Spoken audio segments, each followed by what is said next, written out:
Have you come across stories of bloggers that are making 5 or 6 figures a month? If you're a regular listener, you probably also heard me say how blogging isn't a great plan if you want to make some extra money in the next couple months. Michael Dinich from Your Money Geek shares his perspective as a new blogger coming into a business that sees bloggers in any niche willing to tell you how much they're making and sell you a course on how to make money by blogging. I've been a blogger for nearly a decade now, and while I've tried to avoid too many back in my day references in this episode, it's hard not to contrast the difference to now where blogging looks like the fast track to internet riches.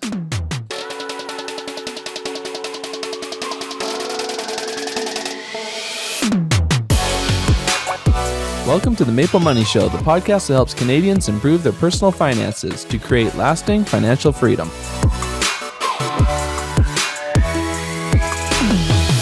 Put your money to work in a low-maintenance, low-fee portfolio and watch it grow with our sponsor, Wealthsimple. MapleMoney listeners get their first $10,000 managed for free for the first year. For more on Wealthsimple, check them out at maplemoney.com/wealthsimple. Now let's chat with Michael.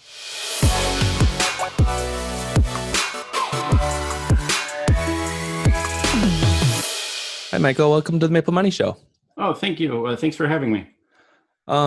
So I was recently talking to you, and one of the things that came up was sort of the idea of how people, I don't know, have this idea that they can make a lot of money blogging. So I wanted to, I've mentioned this before on the show, and even though blogging has worked out well for me, and I wouldn't tell people that they shouldn't start a blog, I wouldn't suggest it as something that people do to make money immediately. I've always said, well, you'd be better off getting another part-time job or working for Uber or something like that. But blogging is kind of this long grind that you almost have to be willing to start as a hobby, I find, and then see where it takes you.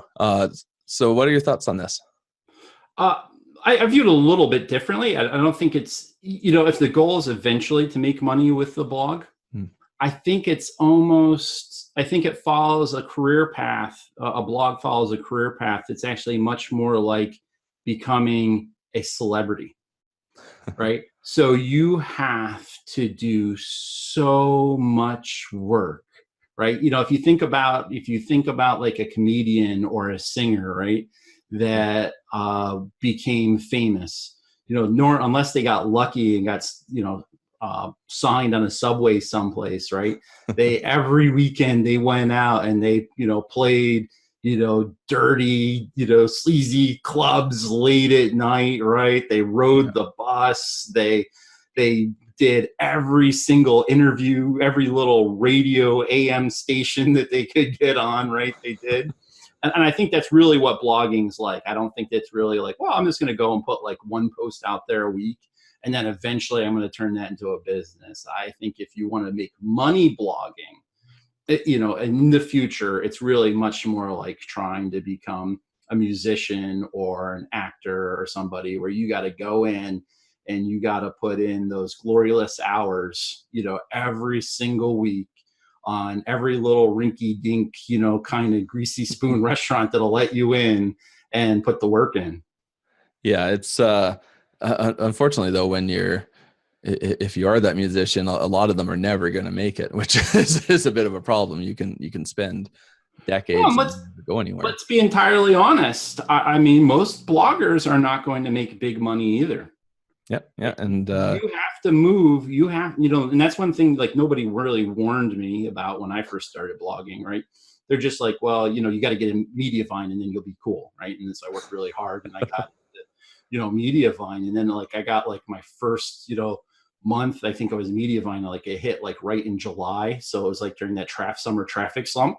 Mm-hmm. And it was like $300, right? And I'm like, you mean like 70-some thousand people came to my page, all something along, and I only made like $300? Like any business, like a shoe store, if they had 70-some thousand people come through the shoe store is going to make more than $300. Yeah, you exactly. Move a lot of people that make a small amount of money. When did you start blogging? It was earlier this year, right? Yeah, I started in February. Yeah, so we have a good set of different views because I'm just about to come up. When you hit 1 year, I'll hit 10 years. And back then, it was very much AdSense was the thing.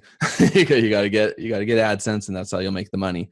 But one thing that's probably different with your perspective too is you're seeing all these people posting income numbers and selling courses and everything, where that didn't exist when I started. When I started, the people that made money, it was very on the down low. People didn't really talk about it. Some people were making 6 figures a month. They still didn't talk about it. I was not that person, but so to anyone looking at it publicly and just coming into blogging, it was like this small little hobby thing. That's maybe, oh, look, we can make a couple $100. That $300 would have been awesome actually to me in my first 6 months. But yeah, it was just a different thing where it wasn't quite as shouted out like it is now. What's your thoughts on that? Sort of this. Well, I feel like there's this whole cottage industry, right?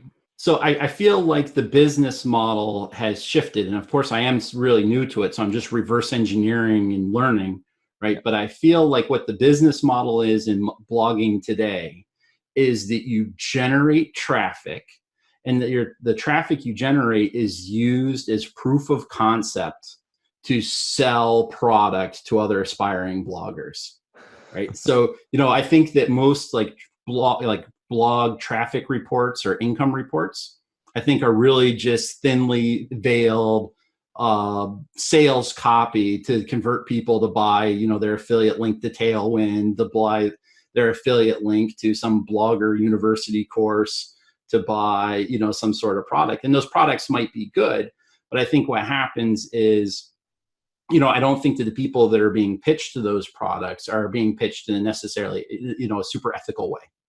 Yeah. And if you're just getting into blogging to buy a course, I guess in a way it probably gives you a bit of a head start, but also now you're really putting out your own money. I've certainly bought my share of courses, but it's always been with money that I have then made from the business. And that made it a little easier. If you're someone that's just like, I really need to make money, and if someone's in that situation, it's probably not the best time to be buying a course anyways. Yeah, and that's really one thing that I think is really important to me that people know, is that if you have like the discretionary income and the time to spare where you can invest in blogging, and you can do it as a hobby and you can commit to it long term as a hobby, and then eventually turn it into a business, that's awesome. If you're thinking that blogging is going to solve any type of short-term financial problems for you, it would be extremely rare in the case that it does. So, people shouldn't turn to blogging to solve short-term financial problems. They should consider, another side hustle. They should consider working in their own career.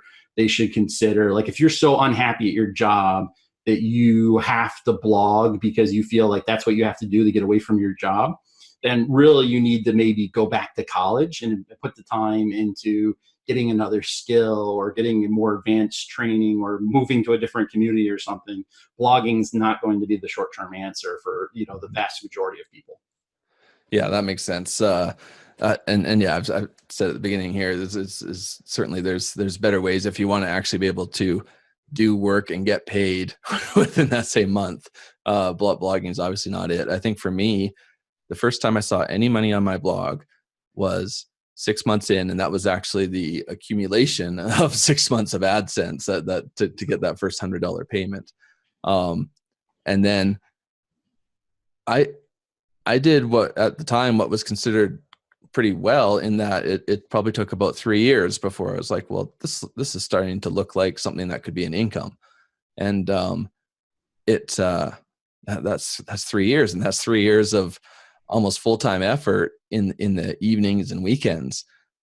So when you're someone with a day job, that's a whole second full-time job. You can't spend that 1 hour a week writing a post and maybe that's it. Yeah, and I think a lot of people are kind of misled by that because, well, not from what you said, but I mean just misled from the industry, because they see these people and they're like, oh, well, I only had a blog open, for a year and I'm making all this money. And you find out, well, yeah, maybe they only had the blog for the year, but they had some other privilege going into it. Like maybe they had a different website before that they switched over to another, or maybe they have enough capital that they're tossing tons of money into it, doing Facebook advertising and everything. And, one of the challenges is, particularly like Facebook advertising, that's constantly evolving. What worked on Facebook a year and a half ago, because even though I'm relatively new to blogging, I'm not new to social media or marketing, right? Because, I have my own financial planning firm. So, we've done ads, and, I understand, that industry a little bit, as far as advertising and everything. And Facebook ads, yeah, they work, but they're nowhere near like the old days in Facebook ads where you could go and put up, $25 and get people beating down your door, looking to do business. I mean, everyone's a lot more conscious of ads, and everything. So I think that's shifting a little bit. And so, I don't, if people are, looking at these bloggers and e-courses and stuff, and they're going, oh, I'm going to make all this money off of Facebook ads, and they maybe can make money. I just always like to temper people's expectations. That might be a holdover from my financial planning career, right? If I have a client and they make 23% return, right, and they come into my office and they're like, oh, Michael, you're such a genius. I'm not like, yeah, I sure am. You should buy me a Lexus because you're going to make 23% next year, right? I normally say, well, look, you had a good year, but remember, good years subsidize the lean years, right? So, overperformance in one year means we might have a reversion to the mean, and you might perform less down the road. So, my nature is always to temper people's expectations. And so when I see people, maybe leading people to believe that he can get, astronomical results, I kind of want people to know, well, look, that might be successful for you, but you got to understand that there's a lot of stuff that's left out of that sales copy. Yeah, true. And I've always found that it's not good to look at someone that in anything probably that's sort of too far ahead of you. You're always sort of better looking at someone that's just a step ahead of you, because then you can kind of see where they're at right now and not look at that. Like even starting this podcast, actually, like I knew I had to not look at some of these really polished podcasts as they're being published right now. I needed to look at how they started. And then that took a little bit of the pressure off, where it's like things do take time with any of these kind of businesses, and you can build up over time, and not compare yourself to that person that's making a six-figure a month income. Look at them when they started. In your case, say look at one of these bloggers when they started in their first year. And that would probably be a better goal for you. Yeah. And the irony is, like, sometimes I look back and I think, oh, I would love to have known what I know now when I started out. Right. I love, I found all these resources and stuff now that I just didn't have because I just didn't even know what a blog was back then. But then by the same token, I think, what? I wouldn't have designed what my blog is today. I would have never envisioned that. I would have never envisioned that a year ago.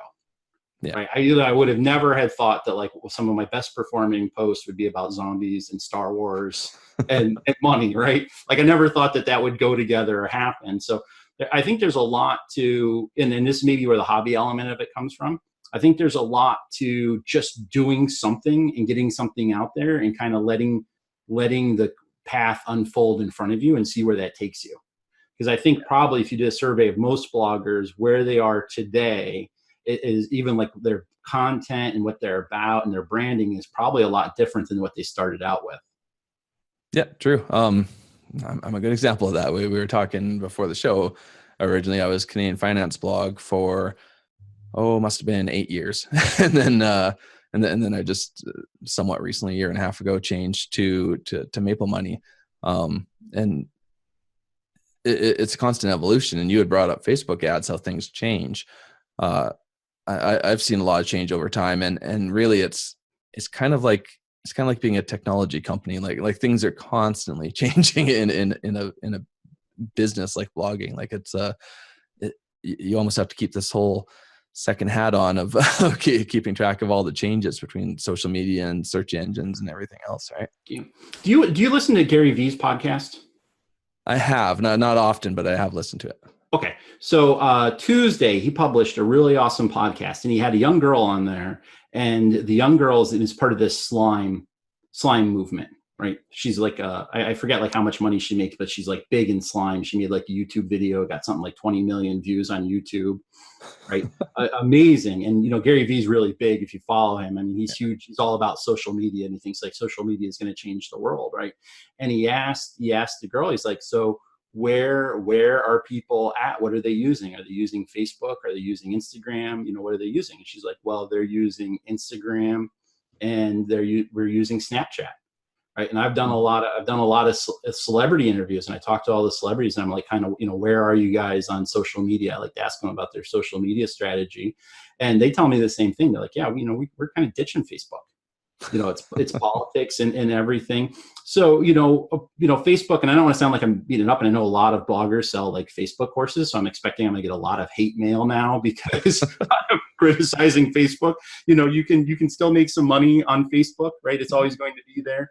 But, let's be honest, the demographic has shifted, and young people are now moving from Facebook.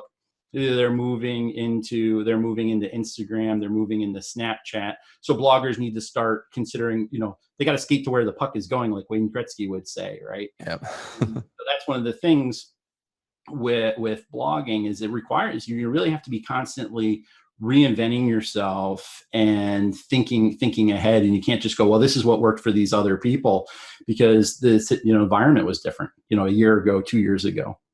Yeah. It seems like, I don't know, once your parents and stuff start showing up on on a social media platform, it's probably time for young people to move on to the next one.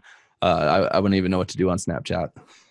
Yeah. Well, I think, I don't want to sound like I'm beating up on Facebook, but I think Facebook, Facebook's going to be around just because it's so big and so entrenched, and it has so much economies of scale that it's probably not going anywhere.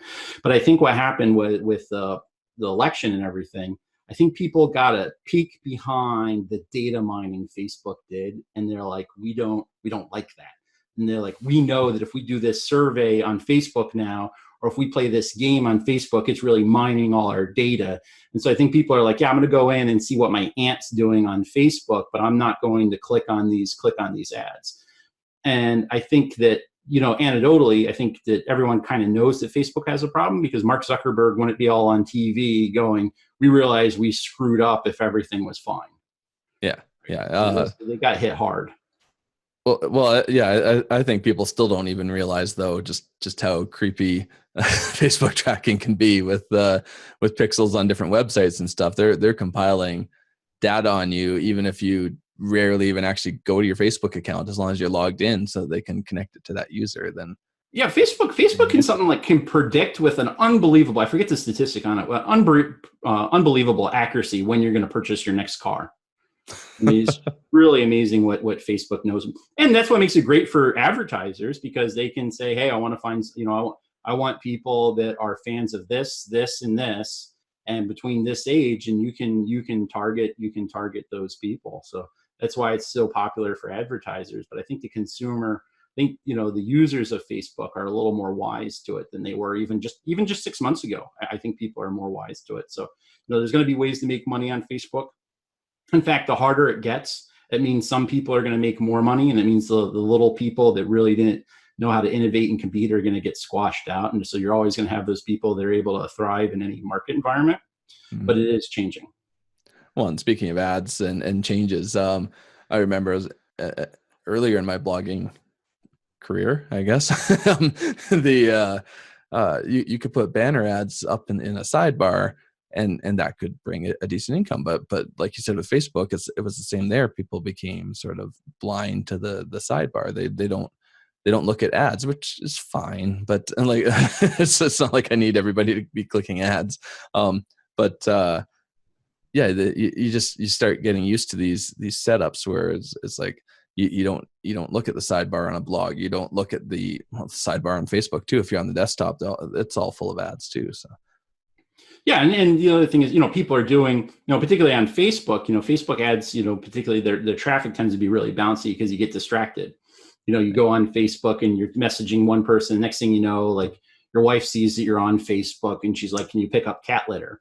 And I'm like, "I'm trying to work." And she's like, "You're not working, you're on Facebook." And I'm like, "Well, all these buddy dudes, they're all on Facebook. So yeah, I'm actually talking to my VA, right?" So that's the thing with Facebook too. Like when you're on there's so many distractions and everything. Yeah, that's tough as a blogger. I see these plugins that'll block social media for you, like a Pomodoro timer or something like that. You could have 25 minutes without being able to get on social media. But what if social media is part of your business? Then you have to go on there and you get sucked into that vortex kind of thing. One thing I've been meaning to try, but I have not yet, is there is a Chrome extension that will allow you to block your Facebook feed, so that you can go on Facebook, you can do what you need to do, but to actually see anybody's updates, you'd actually have to go over to their page, basically. Like, you can see it that way. Cool. But you don't just get this steady stream. It allows you to go Facebook page by Facebook page and then just do what you're there to do. So I might do that one. So I avoid some of that. I'm equally bad with YouTube as well. Yeah, I like you. I like YouTube. Twitter is my distraction, so I easily get I love Twitter. Like, Twitter is probably my favorite. I don't really. You can probably tell I'm not a huge fan of Facebook. Like, I just wish everyone would quit Facebook and go to Reddit, because it's so much better. But people are ingrained. That's the thing with Facebook. People are used to it now at this point. They're in groups. Their networks there, so they're going to stay there. So Facebook's not going anywhere. Despite my opinions about it, but it's definitely shifting. Yeah. So we both have had our time to rant a bit about about what is sort of wrong with getting into blogging and how that works. Can you kind of give us maybe some solid steps on say someone still, despite what we said, really wants to start a blog? Is there sort of something you would suggest where they could do it with a reasonable expectations? Yeah, so I think just be on. They just need to be honest about the amount of work that it takes to get into it, and don't spend a bunch of money. Initially, there's a lot of low cost or no cost resources they can use, and that's what's so great about blogging, because you can set it up for virtually nothing, right? You can go in, you can sign up for a website, hosting. You can sign up for some free e-courses, on ESI Money. He has how to make a blog for, I think the title is How to Make a Blog That Produces $25,000 a Year, right? And that's a free guide. People can go on, click on that, and just read through that. And that'll walk them through the steps of, making a blog. And that'll get them, started and up and running. And then there's so many great online forums and groups they can, join. The FinCon forum on Facebook. That's part of the reason. That's what keeps me on Facebook, is because of the FinCon people, right? Because they are awesome. So you can go on there and you can ask a question and you'll get the answer. If somebody doesn't know the answer, they'll be like, well, this is the dude or lady who has the answer to your problem, and they will fix it. And then there's the Rockstar Finance forums. I mean, they have the Blogger Lounge. You can go on there and get all your questions answered. So the vast majority of knowledge and information out there to get you up and running reasonably is available online for free. Yeah. And you mentioned some that were personal finance focused, but if someone's blogging in a different niche, there's always a Facebook group. There's always a conference. There's certainly websites around it. So there's no shortage of information, whether it's a conference completely just about blogging, or if it's maybe you're a food blogger. I'm sure there's hundreds of Facebook groups on that.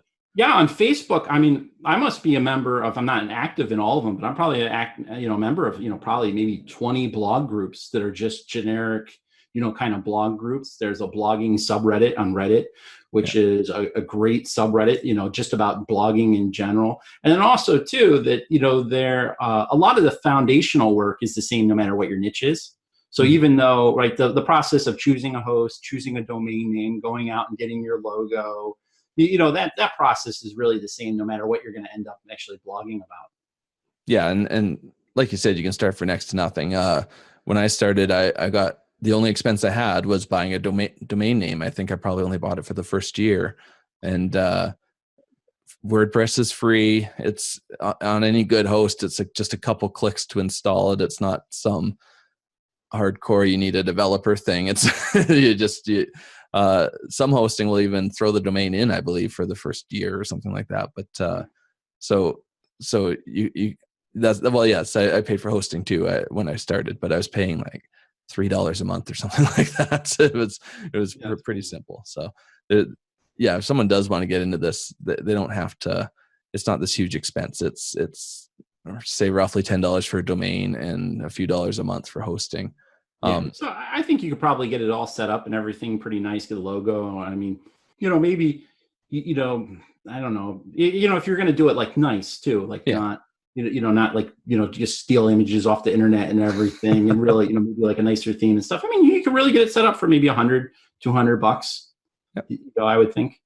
Yeah, it's there can be a low barrier in entry, and I like that you mentioned John's post because just the title alone of 25,000 a year sounds much more reasonable in a couple of years kind of thing than the idea of making six figures a month. So I do like his as you said earlier, tempering expectations. That's a great way. Yeah, and I think that's like one of the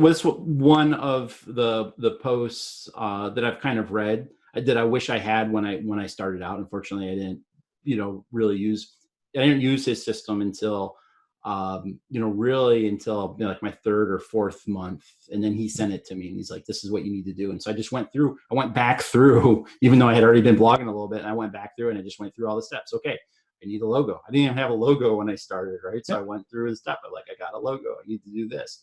Well, that step I feel like I've already done. Oh, you got to capture, emails. So I went and, put the email thing on the website and everything, and went through the process. And so I think that, is, realistic information in that post.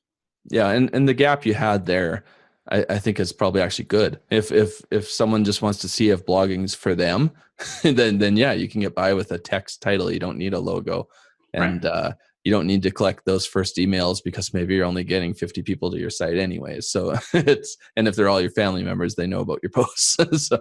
Well, actually, that's one thing. If you think though you want to make it like at the bare minimum, like you don't have to go crazy and put like a real fancy or do like a real fancy pop up or anything, but definitely just put the email collection thing in there. I was so reluctant to capture emails because I hate getting email requests when I sign up for things. So like I hate doing things that I don't personally, like myself. So, I get annoyed by email pop-ups. So I'm like, I don't want to sign up for emails. And they literally had a celebrity that I interviewed. He was like, dude, can I sign up for your newsletter? And I had to be like, I don't have a newsletter because because I don't like email. And so like when people are asking you for the thing, so I guess there's people out there that actually like, signing up for, newsletters. So you should definitely, I think that is one thing that people should do early on, because, you'll regret wasting that time not collecting the emails when you do make it. Yeah, fair enough. So this has been great. We kind of had a chance to, we've both said it already, but temper expectations, this idea that blogging can work, but you just got to kind of think about what you're really expecting here. And I think it's been a nice way to kind of warn people a little bit, but also convince them that it can work. Can you let people know where they can find you? Yes, they can find my website, yourmoneygeek.com, and they can follow me on Twitter at Michael Dinich. Great. Thanks for being on the show. Oh, you're welcome. Thanks for having me. Thanks, Michael, for helping me expose some of the problems with blogging as a way to make money. You can find show notes for this episode at MapleMoney.com/Michael Dinich, or check out all the episodes at MapleMoney.com/show. And a happy new year to all of you. We have a lot of great episodes coming this month and a huge list of people I plan to talk to throughout 2019. So make sure you subscribe to the Maple Money Show in your favorite podcast player, and I'll see you next week.